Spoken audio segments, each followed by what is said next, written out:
तोड़फोड़ हुई है इनेलो में, वो तो स्वयं चौटाला साहब की आंखों के सामने हुई है। उनके दो बेटे अलग अलग हुए हैं। एक पिता के दो बेटे अलग अलग होते हैं तो किसी तीसरे के ऊपर लांछन लगाना उचित नहीं है। राम कुमार जी और माननीय थे और माननीय हैं और माननीय रहेंगे।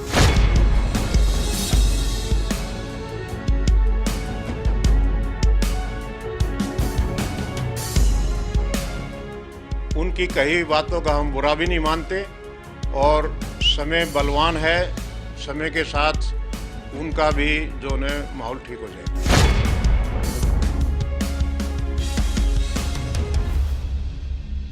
जेजेपी के संस्थापकों में से प्रमुख, रणनीतिकारों में प्रमुख केसी भांगड़ हमारे साथ मौजूद है। इनसे चर्चा करेंगे, राजनीतिक हालात पर खुली बातचीत करेंगे।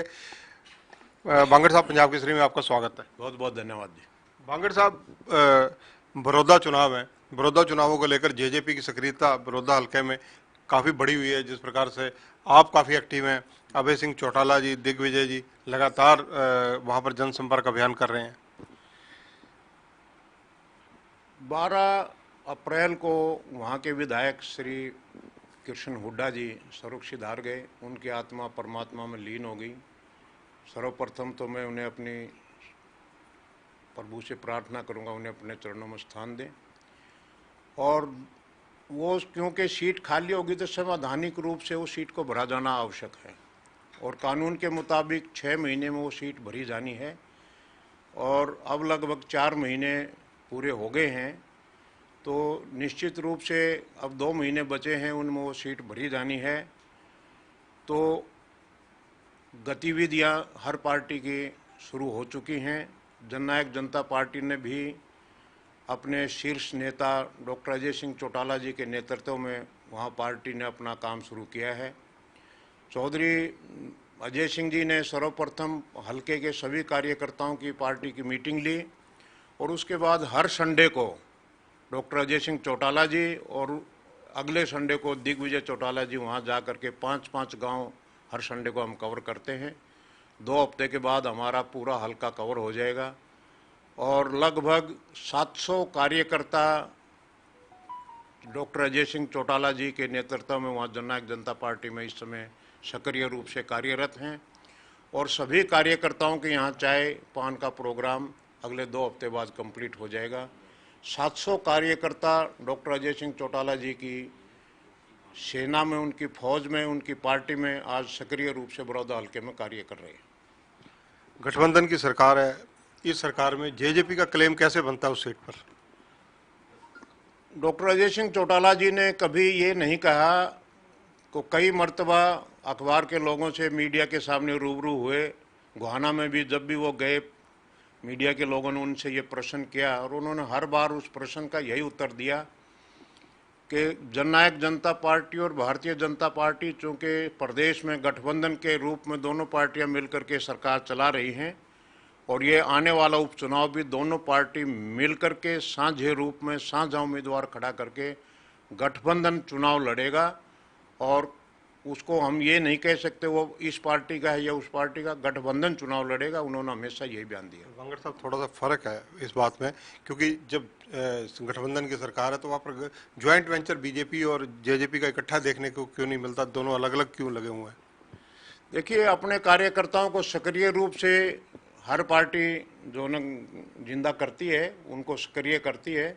उनका अपना संगठन है, अपनी यूनिट्स हैं और हमारी अपना संगठन, हमारी यूनिट्स। जैसे ही चुनाव घोषित होगा, दोनों पार्टी सामूहिक रूप से कैंडिडेट उतार करके सामूहिक रूप से मीटिंग भी करेंगी और दोनों पार्टियों के साझा प्रोग्राम भी होंगे और साझा तौर के ऊपर जो उन्हें कैंडिडेट की मदद भी की जाएगी। दोनों पार्टियों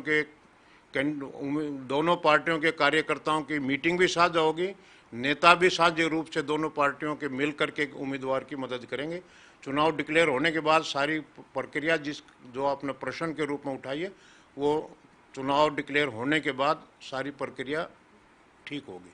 भांगड़ साहब, 7 बार अगर इतिहास को अध्ययन किया जाए तो बड़ौदा में चौधरी देवीलाल के कैंडिडेट जीत चुके हैं। ये हरियाणा 1966 में बना था। 1967 में पहला चुनाव हरियाणा प्रदेश में हुआ श्री रामधारी वाल्मीकि जी, और शुरू से ये सीट जो उन्हें रिजर्व थी, रामधारी वाल्मीकि जी से इस सीट के ऊपर बन करके आए कांग्रेस पार्टी की तरफ से। 1968 में फिर चुनाव हुआ हरियाणा प्रदेश में, और चौधरी श्यामचंद जी, जो उसमें हरियाणा विशाल पार्टी राव वीरेंद्र सिंह जी की थी, उस पार्टी के टिकट के ऊपर वो उन्होंने चुनाव लड़ा, और 1968 में चौधरी श्यामचंद जी जीते। वो बाद में कांग्रेस में शामिल हो गए। 1972 में पुनः जब चुनाव हुआ, चौधरी श्यामचंद जी कांग्रेस पार्टी में शामिल हो चुके थे, कांग्रेस पार्टी के टिकट के ऊपर उन्होंने चुनाव जीता, और 1972 से 77 तक वो मंत्री रहे और हमारे हल्के में अच्छे काम भी किए। अगर और उसके बाद लगातार 1977 से लेकर के 2008 तक, 1977 से लेकर के 2008 तक 31 साल लगातार चौधरी देवीलाल की नीतियों के ऊपर लोगों ने फूल चढ़ाए, और उनकी नीतियों का उम्मीदवार वहाँ से जीतता रहा। 7 बार लगातार चौधरी देवीलाल के दिए हुए टिकट के ऊपर लोगों ने उन्हें जिताने का काम किया। लेकिन पिछले 3 बार से 2009 में, 2014 में, 2019 में लगातार पुनः कांग्रेस के उम्मीदवार वहाँ जीते। भूपेंद्र सिंह हुड्डा का गढ़ माना जाता है बड़ौदा। देखिए, गढ़ तो हम इसे नहीं कह सकते, क्योंकि पिछला चुनाव के ऊपर अगर हम नज़र दौड़ाएं तो पिछले 2019 के चुनाव में, अक्टूबर 2019 के चुनाव में उस हलके में 1,22,000 वोट पोल हुए थे। 1,22,000 में से हुड्डा साहब के कैंडिडेट को 42,000 वोट मिले, 80,000 वोट उनके खिलाफ मिले, उन्हें केवल 33% वोट मिले, और 67% वोट उनके कैंडिडेट के खिलाफ गए। तो जिस विधानसभा में 67% वोट हुड्डा साहब के खिलाफ पड़ते हैं, तो उसको हुड्डा साहब का गढ़ कहना उचित नहीं होगा। दादा राम कुमार गौतम जेजेपी के विधायक हैं, बुजुर्ग विधायक हैं। विधानसभा में जो एक दिन की हुई है उसके अंदर उन्होंने कहीं ना कहीं फिर भ्रष्टाचार के आरोप जिस प्रकार से लगाए, तहसीलों में रजिस्ट्रियों को लेकर लगाए, उनका निशाना सीधा डिप्टी चीफ मिनिस्टर की तरफ था। उन्होंने कहा कि पहले जो कम पैसे देकर काम हो जाते थे, अब बहुत ज़्यादा पैसे लगते हैं उसमें। उनका जो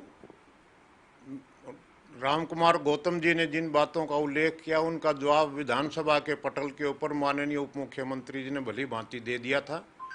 और चूंकि ये विधानसभा के अंदर का प्रश्न है, हमारे नेता विधानसभा में विद्यमान हैं, उन्होंने प्रश्न का उत्तर दे भी दिया था, और दोबारा से अगर इस विषय के ऊपर कोई बात की जाए तो हमारे नेता इसको जवाब दे सकेंगे। राम कुमार गौतम अक्सर कहीं ना कहीं कोई फ्रंट खोलते रहे हैं, सीधा निशाना उनका deputy chief minister Dushyant Chautala ji पर ही रहता है। हमारे माननीय हैं दादा राम कुमार जी, और माननीय थे और माननीय हैं और माननीय रहेंगे। उनकी कही हुई बातों का हम बुरा भी नहीं मानते, और समय बलवान है, समय के साथ उनका भी जो है माहौल ठीक हो जाएगा। दादा राम कुमार गौतम को जो नोटिस जारी किया गया था पार्टी के द्वारा, उसकी क्या स्थिति है? उन्होंने जबानी तौर के ऊपर उसका जवाब दिया था कि मैंने जो कहा आगे से ऐसा नहीं होगा। इस तरह की बातें हुई निशान सिंह प्रधान जी से, और उसके बाद जो ये मामला ख़त्म कर दिया गया था। भागड़ साहब, कहीं ना कहीं आप भी क्योंकि फ्रंट फुट पर खेलते हैं राजनीति के अंदर, तो इसलिए आप भी बहुत लोगों के निशाने पर हैं।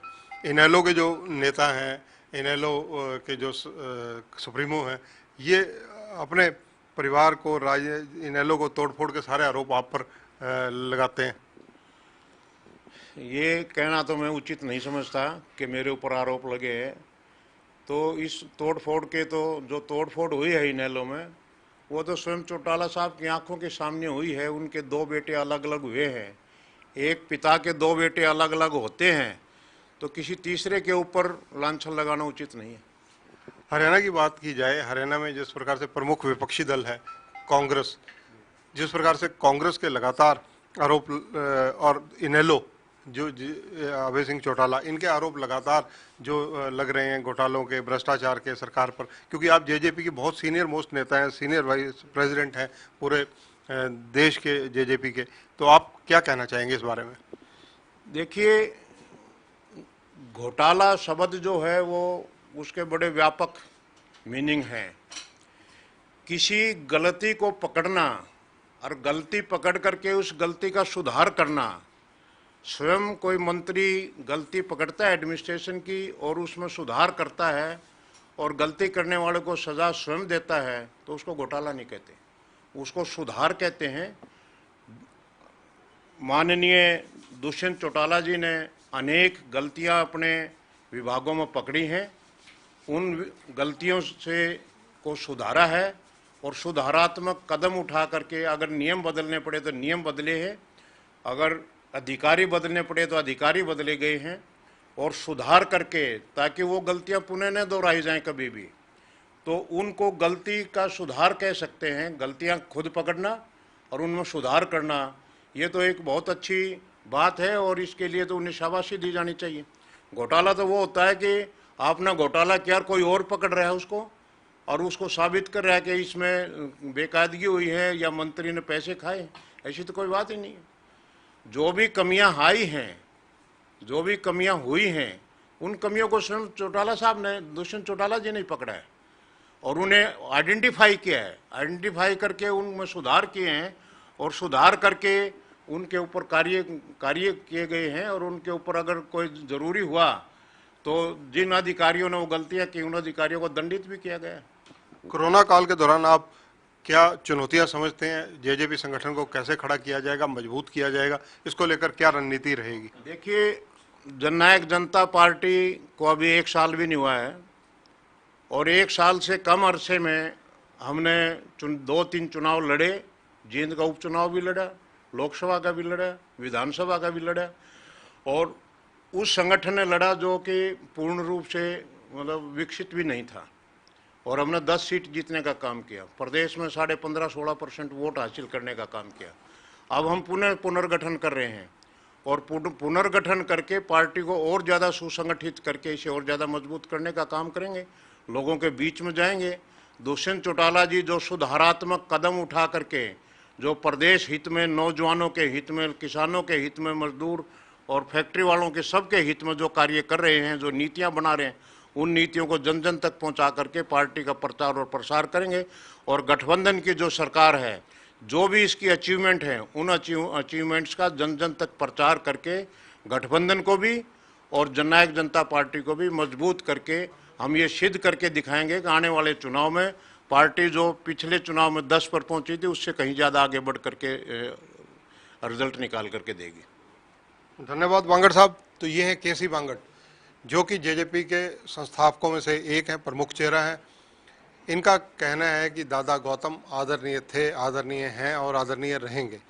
और दूसरी तरफ जहाँ तक भ्रष्टाचार के आरोप जो इनेलो या कांग्रेस के द्वारा जेजेपी पर लगाए जा रहे हैं, इनका कहना है कि ये कोई भ्रष्टाचार या घोटाला नहीं हुआ, ये तो एक शुद्धिकरण खुद दुष्यंत चौटाला अपने विभागों का कर रहे हैं। जो अनियमितताएं पता लग रही हैं उन पर कार्रवाई की जा रही है, चाहे वो अधिकारी हों या कोई, सब पर सख्त कदम उठाए जा रहे हैं।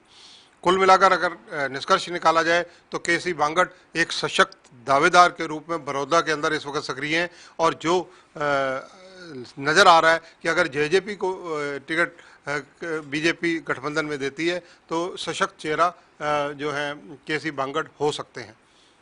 कैमरामैन सुनील के साथ चंद्रशेखर धरनी, पंजाब केसरी टीवी, चंडीगढ़।